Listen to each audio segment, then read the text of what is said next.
కాళేశ్వరం ఈ ఎత్తిపోతల పథకం గురించి తెలంగాణలో గత 2 సంవత్సరాలుగా రాజకీయ కాకరేగుతోంది. ఎత్తిపోతల పథకం నిర్మాణంలో భాగంగా ఏర్పాటు చేసిన మేడిగడ్డ బ్యారేజ్ కుంగిపోవడం ఒక్కసారిగా రాజకీయంగా సంచలనం సృష్టించింది. 2023లో కాళేశ్వరం ఎత్తిపోతల పథకంలో చోటు చేసుకున్న లోపం అప్పటి అధికార పార్టీకి ఇబ్బందికరమైన పరిణామం ఎదురైంది. దీనిని అప్పటి ప్రతిపక్షం కాంగ్రెస్ పార్టీ ఆయుధంగా మార్చుకుంది. మేడిగడ్డ కంగుబాటుపై పదే పదే కాంగ్రెస్ పార్టీ ప్రస్తావించడంతో ఒక రకంగా భారత రాష్ట్ర సమితికి ఇది వ్యతిరేకంగా మారింది. ఆ పార్టీ అధికారానికి దూరం కావడానికి ఇది ఒక కారణంగా నిలిచింది. ఈ నేపథ్యంలో అధికారంలోకి వచ్చిన రేవంత్ రెడ్డి ప్రభుత్వం కాళేశ్వరం ఎత్తిపోతల పథకంపై ప్రధానంగా దృష్టి సారించింది.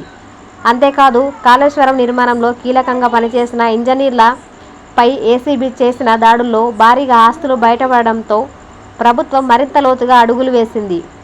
తద్వారా కాళేశ్వరం ఎత్తిపోతల పథకానికి సంబంధించి కీలక విషయాలు వెలుగు చూడడం మొదలైంది. ప్రభుత్వం కాళేశ్వరం ఎత్తిపోతల పథకంలో నిర్మాణంలో చోటు చేసుకున్న అవకతవకలపై ఒక మిషన్ ఏర్పాటు చేసింది.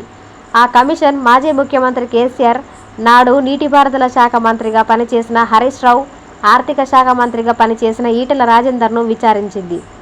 ఈ విచారణ తెలంగాణ రాజకీయాల్లో సంచలనం సృష్టించింది.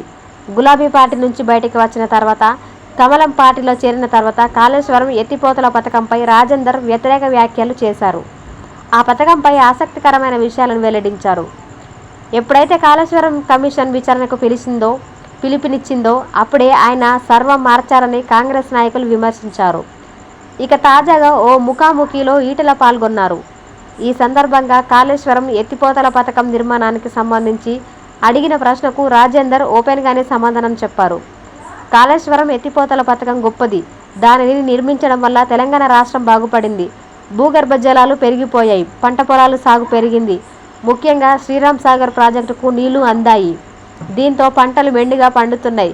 భూగర్భ జలాలు పెరగడం వల్ల బోర్లలోకి నీరు తన్నుకొని వచ్చింది.